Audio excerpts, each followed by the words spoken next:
కాలనీకి న్యాయం చేయండి. 200 కుటుంబాల పైగా నివాసం పట్టించుకొని అధికారులు. కాలనీ వాసులను భయపెడుతూ సంఘం భవనం నిర్మాణ పనులను తక్షణమే ఆపివేయాలని డిమాండ్. కాలనీ ప్రెసిడెంట్ ఎర్ర యాదయ్య. ఆర్మూర్ పట్టణంలో యోగేశ్వర కాలనీకి అన్యాయం జరుగుతుందని కాలనీ ప్రెసిడెంట్ యాదయ్య సోమవారం ప్రెస్ క్లబ్ భవనం మీడియా సమావేశంలో అన్నారు.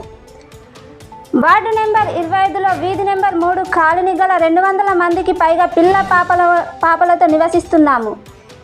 గీతా నర్సింగ్ హాస్పిటల్ వెనుక ఉన్న 5% భూమి అందు మున్సిపల్ సీలింగ్ ల్యాండ్ బైలాస్ చట్టానికి విరుద్ధంగా టీపీఓ కమిషనర్ అనుమతి లేకుండా మాలవారు కాలనీ వాసులను భయపెడుతూ నిర్మాణం చేస్తున్నారు. మా కాలనీలో మాలవారు లేకున్నా మాజీ సంఘం అంటూ సంఘం భవనం నిర్మాణం చేస్తున్నారు అని పేర్కొన్నారు. 5% భూమిలో చిన్నపిల్లలు మినీ పార్క్ కోసం గతంలో మాజీ ఎమ్మెల్యే జీవన్ రెడ్డి ఈ కాలనీకి వచ్చి ఉద్యానవనం శాఖ వారిని మరియు మున్సిపల్ కమిషనర్లకు మినీ చిన్నపిల్లల పార్క్ కోసం కావాల్సిన ఏర్పాట్లు చేయమని ఆదేశించినారు. ఈ స్థలంలో మాలవారు అడ్డుకుంటూ సంఘం పేరుతో మా కాలనీ యందు భవనంను దౌర్జన్యంగా కడుతున్నారు అని అన్నారు. నిర్మాణ పనులను తక్షణమే నిలిపివేసి మా కాలనీ వాసులకు న్యాయం చేయాలన్నారు యాదయ్య.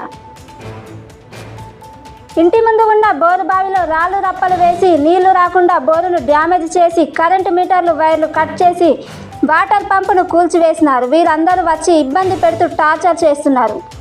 ఈ స్థలంలో అక్రమంగా ఆక్రమించుకొని అంబేద్కర్ విగ్రహాన్ని పెట్టి అంబేద్కర్ గారిని అవమానిస్తున్నారని అన్నారు. దౌర్జన్యంగా అర్ధరాత్రి బోరు బావి పక్కనే బోరు వేశారు.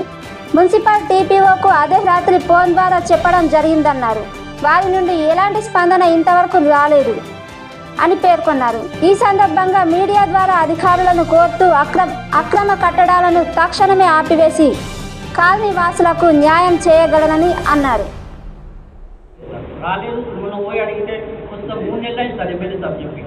ఇంతవరకు కూడా ఇంట్రెస్ట్ తీసుకోలేదు సార్ కమిషనర్ గారు కూడా.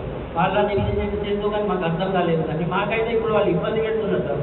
దీన్ని నిర్మించి మా కాలనీ వాసులకు న్యాయం చేయాలి సార్. ఇంటి పరిస్థితులకు న్యాయం చేసి అది మా చేసి మాకే చెందాలి సార్. ఏదో వస్తే మేము ఎట్లుకుంటాం సార్. కానీ మేము ఆర్గ్యుమెంట్ చేస్తున్నాం. లోపల అందరికీ ఉన్నది కానీ ముందుకు రావట్లేదు సార్. ఇమెయిల్లో చెప్పినా కానీ చేయకుంటే ఇక మాకు ఈ అధికారులు ఏం చేస్తున్నారో అర్థమైతలేదు సార్ మాకైతే. కాబట్టి ఈ విషయాన్ని మీరు గమనించి మరి మాకు అందరికీ న్యాయమైంది ఎమ్మెల్యే దృష్టికి మాకు న్యాయమయ్యేటట్టు మా సెట్ మాకే మేము ఇలా స్ట్రక్చర్ కట్టుకుంటామంటే నా ప్లేస్లో నా జాగాకు నా ఇల్లుకు పట్టుకునే జాగా ఉన్నది సార్. ఆ 5% ల్యాండ్ 100 గజాలే దాన్ని కట్టుకుంటామే అంటే దానికి ఇబ్బంది పెడుతుంది. ఈ విషయాన్ని మేము జీవో 59గా మేము ఫ్రీగా ఆక్యుపై చేస్తలేము. జీవో 59లో ప్రభుత్వానికి డబ్బులు కట్టి కొనుక్కుంటున్నాం సార్. ఆడియో వచ్చి ఫోటో తీసుకుపోయిండు, డబ్బులు కట్టిందని చెప్పిండు. ఇప్పుడు ఆ జీవో అనేది కొంచెం రద్దండి సార్. ఇప్పుడు కొత్త జీవో రాబోతున్నది. మరి ఎట్లా పెడతారు జీవో దీనివల్ల